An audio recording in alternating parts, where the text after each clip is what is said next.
ውድ የአያተል ቁሉብ ተከታታዮቻችን እንደምን ከርማችኋል?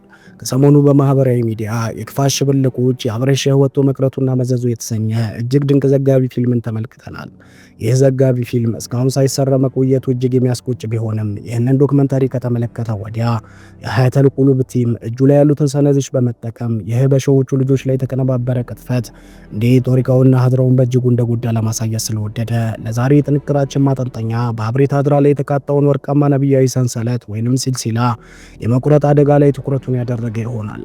ጦሪቃ የሚለው ቃል በጥሩ ትርጉሙ መንገድ ማለት ሲሆን በእስላማዊ መንፈሳዊ ነፃ ወይንም ተሳውፍ ውስጥ አማኙ ወደ አላህ ሱብሃነሁ ወተዓላ ለመቃረብ የሚከተለውን የነፃ ወይንም የተርቢያ መንገድን ያመለክታል። ጦሪቃ አካላዊ አምልኮ ሸሪዓን ከመንፈሳዊ እውነት ሐቂቃ ጋር በማስተሳሰር አንድ አማኝ ነፍሱን በማጽዳት ፍጹም ወደ ሆነው የአላህ ፍቅርና እውቀት እንዲደርስ የሚያስችል የሱሉክ መስመር ነው። የጠሪቃ መሰረታዊ አንጓዎች ተዝኪያ፣ ነፍስን ማጥራት፣ ኢህሳን አምልኮን ማጥራት፣ ማዕሪፋ ፈጣሪ ማወቅ ሲሆኑ በተሰውፍ ሸሆች መምህራን ዘንድ ሸሪዓና ጠሪቃ የማይነጣጠሉ የአንድ ሳንቲም ሁለት ገጽታዎች ናቸው። በተምሳሌታዊ ዘይቤ ሲገለጽም ሸሪዓ እንደ መርከብ ሲታይ፣ ጠሪቃ ደግሞ መርከቡ የሚጓዝበት ባህር ማለት ነው። ሸሪዓ ከሌለ ጠሪቃ መሰረት አይኖርም። ጠሪቃ ከሌለ ደግሞ ሸሪዓ የደረቅ ህግጋትና ድንጋጌዎች ውቅር ብቻ ሆኖ ይቀራል። ስለዚህ ትክክለኛ ጠሪቃ ሁልጊዜ በቁርአንና በነብዩ ሰለላሁ ዐለይሂ ወሰለም ፈለግ ወይንም ሱና ላይ የጸና መንፈሳዊ ጎዳና ነው። ጠሪቃ ከአራት ማዕዘናት የተዋቀረ ሲሆን እነዚህ አራት ማዕዘናት ደግሞ ሸህ መንፈሳዊ መሪ፣ ሙሪድ ተማሪ፣ ዊርድ ዚክር እንዲሁም አዳብ ስነ ምግባር ናቸው። ተሰውፍ በባህሪው ሲልሲላ ወይንም ሰንሰለታዊ ትስስር ላይ የተመሰረተ በመሆኑ የጠሪቃ ኸሊፎች የዚህ ሰንሰለት ወርቃማ ቀለበት በመሆን ከነብዩ መሐመድ ሰለላሁ ዐለይሂ ወሰለም የፈለቀውንና በየደረጃው ሲወርድ የመጥነውን መንፈሳዊ ረድኤትን ፈይድ ሳይበረዝ ለሙሪዶች የማድረስ ትልቅ አደራ ይሸክማሉ። ሸሁ በቅርብ በሌሉበት ወቅት ተከታዮቹ እንደ በግረኛ እንዳይበታተኑ፣ የሀድራውን ስርዓትና የዚክሩ መንፈስ እንዳይቀዘቀዝ ኸሊፋው እንደ ማገር ሆኖ ማህበረሰቡን በአንድነት ያቆራኛል።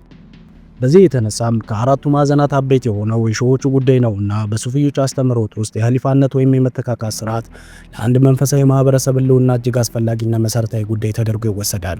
ይህ የሂላፋ ስርዓት አንድ ሸህ በሌላ ብቁ መሪ ወይም ሙርሺድ የሚተካበት ሂደት ሲሆን፣ ነገር ግን ይህ መተካካት ሂደት ከተሰናከለ መንፈሳዊ ስብስቡ ለመሪ አልባነት ስለሚጋለጥ አንድነቱ ያልተጠበቀ ተከታይ ወይም ሙሪድን የማፍራት በሀድራ ውስጥ የሚደረጉ ዚክሮች፣ ኢባዳዎችና ስነ ስርዓቶችን የማቋረጥ የተሟላ መንፈሳዊ ነፃ ወይም ጠሪቀቱ ተርቢያ ማጣትን አደጋዎችን ያስከትላል። ይህን ተከትሎም የተሰውፍ ዓላማ የሳተ ትውልድ ይፈጠራል። በተሰውፍ አስተምሮ መሰረት የሲልሲላ ሸሆች በረካ ወይም መንፈሳዊ ረድኤት በኸሊፋው በኩል ስለሚፈስና ኸሊፋው የሸሁ መንፈሳዊ ተወካይ ተደርጎ ስለሚወሰድ ሙሪዶች በሸሁ ዘመን ያገኙትን የነበረው መንፈሳዊ እርካታን ይከለከላሉ። ከዚህ በተጨማሪም በዘመኑ ለሚነሱ ወቅታዊ ጥያቄዎችና ችግሮች መፍትሄ የሚሰጥ መሪ ወይም ሙርሺድ ባለመኖሩ ሙሪዶች ለዘርፈ ብዙ ተግዳሮቶች ይጋለጣሉ። ይህንን የተሰውፍ መንገድና የኸሊፋዎች መተካካት አስፈላጊነት እንዲሁም ጠቀሜታ ማንሳት ያስፈልገው በአብሬት ሀድራ ላይ የኸሊፋውን ስርዓት ለመቁረጥ ስለተቀናበረው ሴራ ለመረዳት እንድንችል ታስቦ ነው። የአብሬት ሸሆች ሰይድ አበራ ሙዝ ሚያዝያ 12 1970 ዓመተ ልደት ጠቅላይ ቢሮ ከተሰኘው ሀድራቸውና መኖሪያ ቤታቸው ወጥተው ከቀሩ ወዲያ በወቅቱ የነበሩ ዑለማዎች፣ ዕውቅ ሙሪዶች ከቤተሰብና ከጎሳዎች ሽማግሌዎች ጋር በመሰብሰብ የሀድራውን መጻኢ ዕድል ለማረጋገጥ ጦሪቃውን ለማስቀጠል እንዲሁም የሙሪዱን አንድነት ለመጠበቅ በማሰብ በኢልም፣ በአህላቅ፣ በአመራር ብቃት፣ በነገር አዋቂነት ችግሮችን በመፍታት ጥበብ ብቁ ናቸው ብሎ ያመነባቸውን በህይወት ከነበሩት ልጆች አንጋፋ የሆኑትን ሸህ ሰይድ ሚቅባስን በብዙ ውትወታና ተማጽኖ ኸሊፋ አድርጎ መረጠ። ነገር ግን ገና በማለዳው ሂላፋ ስርዓቱን ከማስቀጠል ይልቅ የግል ፍላጎታቸውን ያስቀደመው በሰይድ ፋቲ የሚመሩ አንዳንድ የቤተሰብ አባላት የአብሬት የኸሊፋ ስርዓትን ለመገዳደር የአብሬት የመረዳጃ ማህበር የሚል ኮሚቴ መሰረቱ። ይህም ኮሚቴ የተመሰረተው በአብሬት በኢማሙ አውሊያ ሸህ ሰይድ ባውሳኒ የተጀመረውን የቃድሪያ ኸሊፋ ስርዓትን በማጥፋት አብሬትን በኮሚቴና በቦርድ ለማስተዳደር ታስቦ ሲሆን በተመሰረተበት በ1986 ዓመተ ልደት የሙሪድ ጀባታ ለሸህ ሰይድ ሚቅባስ ሳይሆን ለአብሬት የመረዳጃ ማህበር እንዲያስረክብ ጥሪ ቀረበ።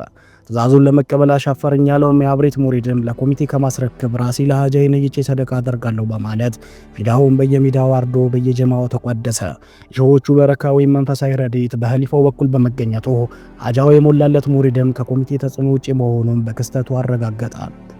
ይህም ክስተት ሸህ ሰይድ ሚቅባስ እያሉ የተቋቋመው የአብሬት የመረዳጃ ማህበር ግቡን መምታት እንደማይችል ለነ ሰይድ ፋቲ ቡድን ያስረዳ ክስተት በመሆኑ አካሄዳቸውን አንድ ደረጃ በማሳደግ በሸሪዓ ፍርድ ቤት ሼህ ሰይድ ሚቅባስ ያገኙትን ህጋዊ የኸሊፋነት ማስረጃ ወረቀት ለመሻር እንዲሁም ከአብሬት እነሱን ገለል ለማድረግ የነ ሰይድ ፋቲ ቡድን አንድ አዲስ እርምጃዎችን መውሰድ ጀመረ። በዚሁ ዓመትም የተለያየ አብሬት እናዘምናለን በሚሉ ለ50 ሺህ አብሬት ሙሪዶች የሙሪድነት መታወቂያ በ10 ብር ክፍያ ማደል የመሰለ እንቅስቃሴዎችን በነ ሰይድ ፋቲ ቡድን የተከናወነ ሲሆን ከመታወቂያ ሽያጭ ብቻ ወደ 500 ሺህ ብር መሰብሰብ ችለው ነበር። በመታወቂያ የተሰበሰበው ከግማሽ ሚሊዮን ብር በላይ የሚገመት ብር የገባበት አለመታወቁንና የአብሬት መረዳጃ ማህበረሰብ ብቻ ሆኖ መቅረቱን አልካውሰር የተሰኘ እስላማዊ ጋዜጣ አንደኛ እትም ቁጥር 004 ላይ ሁኔታውን በግርምት ሊዘግበው በቅቷል። $1 2 ብር በነበረበት በ1986 ዓመተ ልደት ከ$100,000 የሚበልጥ ገንዘብን ያለ ታክስ መሰብሰብ የብልጽግና መንገድ በቀላሉ የሚጠርግ ነበርና አብሬትን መቆጣጠርና ሀሪማውን ሊቀመንበር መሆን የክብር ምንጭ ከመሆኑ በተጨማሪ በሀብት የመበልጸግ አቋራጭ መንገድ ሆኖ የታየው የነ ሰይድ ፋቲ ቡድን ከመውሊድ ክስተትም በኋላ ማፈግፈግ አማራጭ ሆኖ አልታየውም። በዚህ መሰረት የነ ሰይድ ፋቲ ቡድን ሼህ ሰይድ ሚቅባስን በሐሰት ክስ በማሳሰር በደቡብ የኢትዮጵያ ሕዝቦች መስተዳደር የጉራጌ ብሔራዊ ሸንጎ ምክር ቤት በኩል የሰይድ ሚቅባስን የኸሊፋነት ዕውቅና እንዲሽር የሚያዝ ደብዳቤ በጥቅምት 17 1986 ዓመተ ውልደት ለጠቅላይ ሸሪዓ ፍርድ ቤት ላኩ። ሆኖም የደቡብ ኢትዮጵያ ሕዝቦች ክልላዊ መስተዳደር የበህዳር 1986 ዓመተ ልደት ደቡብ የኢትዮጵያ ሕዝቦች መስተዳደር የጉራጌ ብሔራዊ ሸንጎ ምክር ቤት ሼህ ሰይድ ሚቅባስ በጠቅላይ ሸሪዓ ፍርድ ቤት ያገኙትን ውክልና የመሻር ህገ መንግስታዊ መብት እንደሌለው በደብዳቤ ቁጥር 417 386 በቀን 17 በወር 2ኛ 1986 በተጻፈው የሽረት ደብዳቤ አስገነዘበ። ደብዳቤውም የሃይማኖት ነጻነት በተረጋገጠበት በአሁኑ ወቅት በስራ እንቅስቃሴዎች ውስጥ ጣልቃ መግባት አግባብነት የሌለው ስለሆነ ጠቅላይ ሸሪዓ ፍርድ ቤት በቁጥር 5044 በቀን 5/4ኛ ወር በ1987 የጻፈውን የተባበረና የሹመት ደብዳቤ ጸና ሆኖ የሚመለከታቸው ወረዳዎች ሁሉ መስተንግዶ እንዲቀጥሉ እንዲደረግ እናሳውቃለን በማለት አሳስቦ ቀድሞ በተገለጸው መሰረት የጠቅላይ ሸሪዓ ፍርድ ቤቱ የተባበረና ሹመት ደብዳቤ ጸንቶ እንደሚቀጥል አረጋገጠ። የነ ሰይድ ፋቲ ቡድንም በህግ አግባብ የተሞከሩት አካሄዶች የሚፈልጉትን ውጤት ሊያመጣላቸው ባለመቻሉ የአብሬት ኸሊፋ ስርዓትን ለማንኮታኮት ሌላ አካሄድ መጠቀም ነበረባቸው። እነዚህ አካሄዶች በመሰረታዊነት 3 ሲሆኑ እነርሱም አንደኛው የኸሊፋውን ቦታ የተረከቡት ሼህ ሰይድ ሚቅባስን ስም በማጥፋት ለቦታው ብቁ አይደሉም ብሎ ሙሪድን በማሳመን ጥረት ሲሆን፣ ሁለተኛው በአብሬት ሀሪማ ውስጥ የሚሰሩ ስርዓቶች እንዳይከናወኑ መሰናክል መሆንና ሶስተኛው ደግሞ በጊዜ ሂደት መንገዱን የሳተ ትውልድ ማፍራት ናቸው። የኸሊፋነት ቦታውን የተረከቡት ሼህ ሰይድ ሚቅባስን ስም በማጥፋት ለቦታው ብቁ አይደለም ብሎ ሙሪዱን ማሳመን የሚለው የነ ሰይድ ፋቲ ቀዳሚ አጀንዳን ለማስፈጸም ሁለት አይነት ስሌት ተጠቀሙ ሲሆን በዚህ ሂደት አንድ ትልቅ ውሸት በመፈብረክ ያንን ውሸት ደጋግሞ በማውራት ይህ የተፈበረከው ውሸት እውነት ነው ብሎ በመቀበል በሼህ ሰይድ ሚቅባስ ላይ ከረረ ጥላቻ ያለው ሙሪድ መፍጠር ችለዋል። የነኚህ ሙሪዶች ባህሪያትን ስንመለከት አንድን ነገር መርምረው ማገናዘብ የማይችሉ ማስረጃ አይቶ የማመዛዘን አቅም የሌላቸው ከማስረጃ ይልቅ ባሉባልታና በሐሜት የሚያምኑ በማያዩት ማንኛቸውም ተግባራትና ሁኔታዎች ለምን ብሎ የመጠየቅ ብቃት የሌላቸው ስሜታዊነትና ግፍልተኝነት የሚስተዋልባቸው ናቸው። እነዚህ ሐሰት ፕሮፓጋንዳ መፈብረኪያዎች ጠንከር ያሉ የሚመስሉ ውስጣቸው ሲፈተሽ እንደ ገለባ ጥቅምትና ዳር ደካማ ንፋስ የሚያነሳቸው ከማስረጃ እንዲሁም መረጃ ይልቅ ጥላቻን ግብ ያደረጉ በሬ ወለደ ወሬ መሆናቸውን ልብ ላለው መረዳት አይከብድም። በሕፃንነታቸው የሞግዚታቸው ትከሻ ላይ ታዝለው አሰላሙ አለይኩም ያሙናዬ ጠውዱላው ላይ በማለት ያወደሷቸውን አባታቸውን ሼህ ሰይድ አበራ ሙዘን ሼህ ሰይድ ሚቅባስ ይጠሏቸዋል የሚለው አሳዛኝ ትርክት በነ ሰይድ ፋቲ ቡድን ሲነሳ ይደመጣል። እንደ ሼህ ሰይድ አበራ ሙዝ ያሉ ትልቅ የሀገር አባትን እንዴት ልጃቸው ይጠሏቸዋል ይባላል። ይህ እንደ ቀላል ወሬ የሚናፈሰው ሐሜት የሼህ ሰይድ አበራ ሙዝ ስም ላይ የሚደርሰው ግድፈትስ ሰው እንዴት መረዳት ያቅተዋል? እውን ሼህ ሰይድ አበራ ሙዝ በልጆቻቸው የሚጠሉ ሰው ነበሩ? ልጆቻቸው ላይስ በደል አድርሰው ቂም ያሳደራሉ ነው የሚለው ለወቃሾችም ግልጽ የሆነላቸው አይመስልም። ሌላው ደግሞ ሼህ ሰይድ ሚቅባስ ከአባቴን ይበልጣሉ አሉ የሚለው ልክ ምክንያት አጣማች የቆላ ሞራ ሰደበኝ ይላል እንደሚሉት ይመስል ነው እንጂ ገና በልጅነት በግጥም ስንኛቸው አምሃናኒ አጅሩኩም አማሱዳኒ ወጅሁኩም ኢነማና ከልቡኩም ራሂሰን ሃይመን ቢኩም።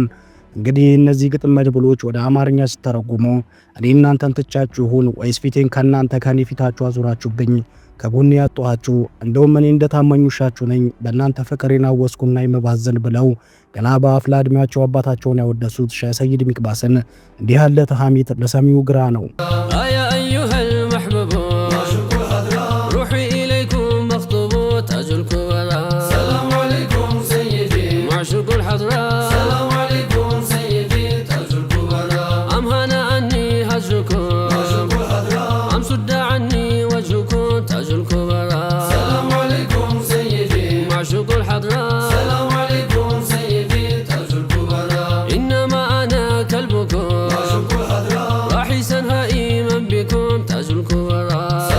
እናም የተነሱት ሐሜትን ዘርዝረን መልስ ለመስጠት መሞከር ለአድማጭ አድካሚ፣ ለእኛም ጊዜን ያላግባብ መፍጀት ሆኖ ስላገኘ ነው ጓዳው ይቁጠረው ብለናል።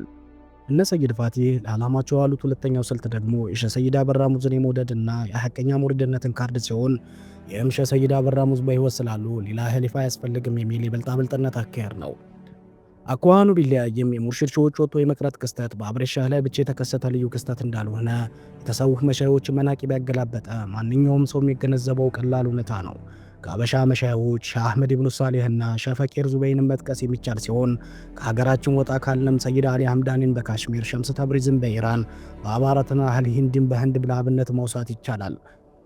በታላላቅ የሱፊይ መሻሆች አድራ ላይ እንደታየው የሻሃቸው ወጥቶ መቅረት ከሸሪዓ አንጻር ተመልክቶ እልባት በመስጠት ታሪካቸውን ማስቀጠል፣ የአድራቸውን ስርዓት ሳይሸራረፍ ለመጪው ትውልድ ማስረከብ እንዲሁም የሙሪዱን አንድነት በመጠበቅ ዘመን የወለዳቸውን ችግሮች በአንድ ኸሊፋ እየተመሩ ከመቅረፍ ይልቅ የነ ሰይድ ፋቲ ቡድን ኸሊፋ እያለ ሌላ ኸሊፋ የለም የሚል አዲስ ፍልስፍና በአብሬት አድራ ላይ ለማስተዋወቅ በቁ። እንግዲህ ልብ በሉ፣ ሻህ አህመድ ኢብኑ ሷሊህ ወጥተው በመቅረታቸው ጣሪቃቸው አልተቋረጠም። በቦታቸው የተተኩት ኸሊፋቸው የጓጉሩ ሼህ ፈቂ ዙበይርም በተመሳሳይ ሁኔታ ወጥተው በመቅረታቸው ሳይቋረጥ የጀማ ንጉሱ ሼህ መሐመድ ሻፊ በመተካታቸው የሚታወቅ ነው። በሁለቱም ሀገራቸው ዛሬም ድረስ በየቦታው ኸሊፋዎች እንዳሉ ማስረጃ የማያስፈልገው ሀገሬ ሁሉ የሚያውቀው ሀቁ ነው። ነገር ግን ከዚህ በተቃራኒ በሸሪዓው መሰረት የውርስ ሕግጋቱን ተከትሎ እልባት ከማበጀት ይልቅ እንደነ ሰይድ ፋቲ ቡድን ኸሊፋ እያለ ኸሊፋ የሚለውን ፈሊጥ ሱፊያው ተከትሎት ቢሆን ጠሪቃ ተቃድሪያ በሼህ አህመድ ኢብኑ ሷሊህ አርጎባ ላይ አሊያም በሼህ ፈቂር ዙበይር ጓጉር ላይ ተቋርጦ ቀርቶ በሀበሻ ላይ ስሙን ባልተጠራ ነበር። አጀብ የሚያስብለው ነገር ደግሞ የነ ሰይድ ፋቲ በአንድ ሜዳ ሁለት ኳስ ማንከባለላቸው ሲሆን እሱም ለሙሪዱ ሙሪዳት ሼህ አበራ ሙዝ ይመጣሉ ሲል፣ በሌላ በኩል ደግሞ ተገድለዋል በማለት የስም ማጥፋት ዘመቻ ማካሄዳቸው አሁንም አጀብ ያስብላል። ሌላው ለአድማጭ ግር የሚለው ነገር ሼህ ሰይድ አበራ ሙዝ ይመለሳሉ የሚሉ ሙሪዶች ምንጫቸው እነ ሰይድ ፋቲ መሆናቸው ነው። እንዴ ሼህ ሰይድ አበራ ሙዝ አሉ ይመለሳሉ የሚለው ሙሪድ እከሌ ገድሏቸዋል ከሚሉ ከነ ሰይድ ፋቲ ቡድን መቆሙ መልስ የታጣለት የሙሪድ ነኝ ባዮች አስመሳይነት ማሊያ ማጥለቅ አንደበትና ስራ የተጣሉበት ሁኔታ መሆኑ በድጋሚ አጀብ ያስብላል። ከላይ ካነሳናቸው በነ ሰይድ ፋቲ የተጠነሰሱ ሂላፋውን የማደናቀፍ ሶስት አካሄዶች ውስጥ ሁለተኛውን ማለትም የአብሬትዮቹ ሀሪማ ውስጥ የሚሰሩ ስርዓቶችን እንዳይከናወኑ መሰናክል መሆን የሚለውን ሐሳብ ስንቀኝ ደግሞ ይህ ስልት በሂደት ስር ሰዶ በአብሬት አድራ ውስጥ ይከናወኑ የነበሩ በአብሬት የላወል ሼህ ሰይድ ባውሳኒ ወይንም የቁባ የተጀመሩ ስርዓቶችን እስከ ማቀዛቀዝና ከናካቴው ማቋረጥ ደረጃ ሊደርስ ችሏል። ለዚህ ምሳሌ ሊሆኑን ከሚችሉ የተቋረጡ ተርቲቦች መካከል የሸዎቹ የዋዝ አንደኛው ሲሆን በሰፊው ሱፊያ ማህበረሰብ ዘንድ ዋዝ ሼህና ሙሪድን የሚያገናኝ ድልድይ ተደርጎ የሚታይ አንኳር ጉዳይ ነው። ዋዝ ማለት ሸሁ በዘመናቸው የታዘቡትን የሙሪድን ጉድለት ከሸሪዓ አኳያ እያቋኙ ነቅሰው በማውጣት ምክር አዘል በሆኑ ንግግሮች ሙሪዱን የሚያስተምሩበትና የሚገስጹበት የዳዋ ተግባር ነው።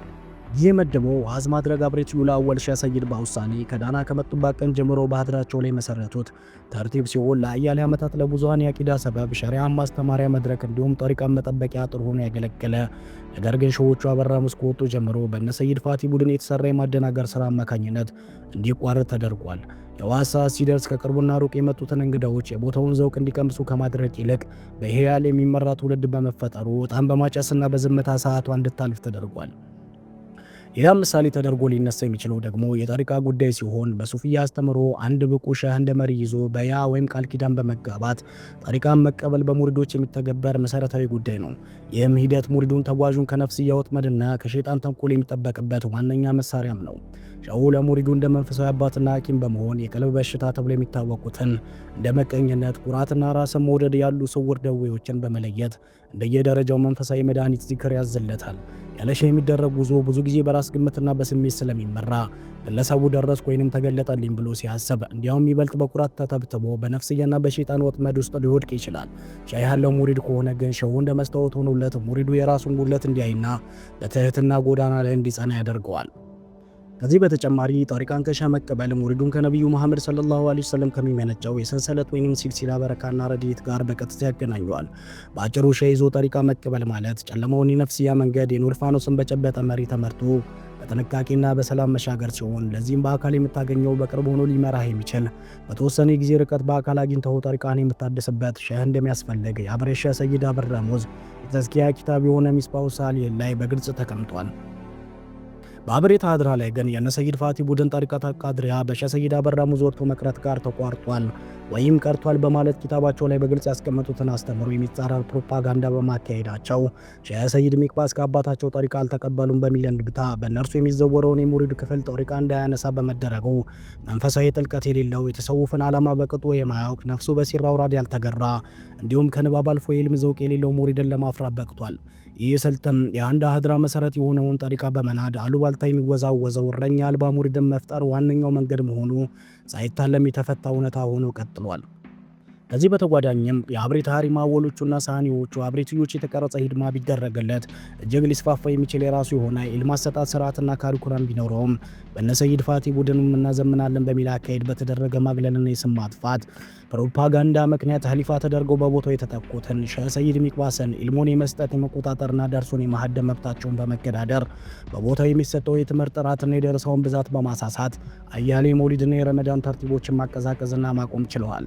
በዚህ አይነት አካሄድም ሀድራው በአንድ እዝ ስር የሚስተዳደረውን የኸሊፋ ስርዓትን እንዳይከተልና በቡድን አለቃዎች እንዲመራ በመደረጉ በየቡድኑ የራስ የሚለው ሼህ እንዲኖር በየቦታው የሚዘየሩና በሺዎቹ ስም ጀባታ የሚቀበሉ የቡድን አሚሮች እንዲፈጠሩ በማስቻሉ በጊዜ ሂደት በስራቸው ያሉ ግለሰቦች ለኸሊፋው ከመታዘዝ ይልቅ ወራ ለይተው ለራስ ሼህ ሀቢት የሚሉ አንድነት የሌላቸው ሙሪዶች ሊሆኑ በቅተዋል። ከላይ ካነሳናቸው ሀድራውን ያለ ኸሊፋ ከማስቀረት አካሄድ በተጨማሪም የነ ሰይድ ፋቲ ቡድን በሀድራው ላይ ያደረሰው ከባድ ጉዳት ደግሞ ከ150 ዓመት በላይ የሆነውን የአብሬት ሀድራ በስሩ የሚተዳደሩ ምንም ሀድራዎች የሉም፣ በተለያዩ ቦታዎች በሰይድ አበራ ሙዝ የተገነቡ መስጂዶች የግል ንብረት እንጂ ወቅፍ አይደሉም የሚል አቤቱታ ክስ ማቅረባቸው ነው። በዚህ ሰጣ ገባ ምክንያት የኸሊፋውን የማስተዳደር ወሰን በአንድ ሀድራ ላይ ብቻ በመታጠሩ እንዲሁም በጉራጌ ዞን ውስጥ የሚገኙ ሰይድ አበራ ሙዝ ያቋቋሟቸውና በአብሬት ሀድራ ስር የተዳደሩ የነበሩና በደርግ መንግስት የተወረሱ ሀድራዎችን ከመንግስት ተከራክሮ በማስመለስ ፋንታ በተራ አሉባልታዎች ከመንግስት እውቅና ያገኙትን ሼህ ሰይድ ሚቅባስን በመጥመድ ከአብሬት በጥቂቱ ኪሎ ሜትር ርቀት ላይ የሚገኙ መስጊዶች እንኳን ሳይቀሩ የዋሃብያ መፈንጫ እንዲሆኑና በአጠቃላይ በጉራጌ ዞን ውስጥ የዋሃብያ አስተምህሮ እንደ ልብ እንዲስፋፋ የነ ሰይድ ፋቲ ቡድኖች ምቹ ሁኔታን ፈጥረዋል። የነ ሰይድ ፋቲ ቡድን በኸሊፋቸው ስር የተሰባሰቡትንና ሶስተኛው ኸሊፋ ወይንም አብሬትዮች ሳሊስ የሆኑትን የሼህ ሰይድ ሚቅባስን ስም ለማጥፋትና በሰዎች ዘንድ እንዲጠሉ ለማድረግ የተጠቀሟቸው የፕሮፓጋንዳ ስልቶች በአብዛኛው የሚያተኩሩት በሰዎች ስሜትና አመለካከት ላይ ነው። እነዚህ ስልቶች ከእስልምና አስተምህሮና ከስነ ምግባር ውጭ የሆኑ ሲሆኑ ዋና ዋናዎቹ መንገዶች የስም ግድያ፣ ካራክተር አሳሲኔሽን ላይ ያተኮሩ ሲሆኑ ባልዋሉበት ዋሉ፣ ባልታዩበት ታዩ፣ ያላደረጉትን አደረጉ በማለት የውሸት ወሬ ማሰራጨት እንዲሁም አሉባልታን መሰረት በማድረግ ለማህበረሰቡ በሚጠላ ማንነት በማስተዋወቅ በጉልህ የሚስተዋልባቸውና ከዚህ በተጨማሪም ሼህ ሰይድ ሚቅባስ የተናገሩትን ንግግር ወይም የሰሯቸውን ስራዎች ትክክለኛ ምክንያታቸውና ሁኔታቸውን ቆርጦ በማውጣት ከአውዱ ውጭ ሌላ ትርጉም እንዲሰጥ በማድረግ አስመሳይና ከሀቅ ይልቅ ለቡድኑ ዓላማ የሚውል ጥላቻ እንዳሻው የሚዘወሩ ኸሊፋውን የሚቃወም እምቢተኛ ትውልድ ማፍራት ችለዋል። ኸሊፋ የለሽነቱም በአብሬት የሚሰሩ ተርቲቦች አንድ ተወቃሽ ወይንም አንድ አቤት የሚባል ሰው እንዳይኖር ያየውን የሥራ ግድፈትና ጉለት ሁሉም ይቀርብኛል ለሚላቸው የሺዎቹ ቤተሰብ አቤት እንዲል በኸሊፋ የሚመራ የኢልም አሰጣጥ ስርዓት፣ የአውራት ተርቲብ፣ የመውሊድ ሁኔታ የመሳሰሉት በአመሰራረት ጥንካሬያቸው ኸሊፋውን አቅም በመሳታቸው እስከ አሁነኛው ዘመን እየተንተፋተፉ ሊቀጥሉ አንዳንዶቹም ሊቋረጡ ችለዋል። ከአንድ ትልቅ ሀድራ በማይጠበቅ ሁኔታ አብሬት ኸሊፋ አያስፈልገውም የሚሉት የነ ሰይድ ፋቲ ቡድኖች ብዙውን ጊዜ በተለያዩ ማህበራዊ ሚዲያ ላይ የተጋሩ ሼህ ሰይድ ሚቅባስን የአብሬት ኸሊፋ የሚሉ ጽሁፎችን ከመተቸት እንዲሁም ጫና አሳድሮ በማስጠፋት ከህዝብ ልብ ላይ የአብሬት ኸሊፋነት ስርዓትን ለመሻር ሲሞክሩ ይታያል። ለምሳሌ ያህልም በቅርቡ አዲስ አበባ ሙስሊም ወጣቶች ማህበር በዲሴምበር 31 2025 በፌስቡክ ገጹ ላይ ያጋራውን አብሬት ሀሪማ ጉብኝትን በተመለከተ የአቋም መግለጫ ጽሁፍ ማየት በቂ ነው። ማህበሩ በመጀመሪያ ሼህ ሰይድ ሚቅባስን የአብሬት ኸሊፋ በሚል ስያሜ ቢጠራቸውም በተደረገበት ጫና የአብሬት ኸሊፋ የምትለውን ማዕረግ ቆርጦ በማውጣት አርትዖት እንዲሰራ ተገዷል።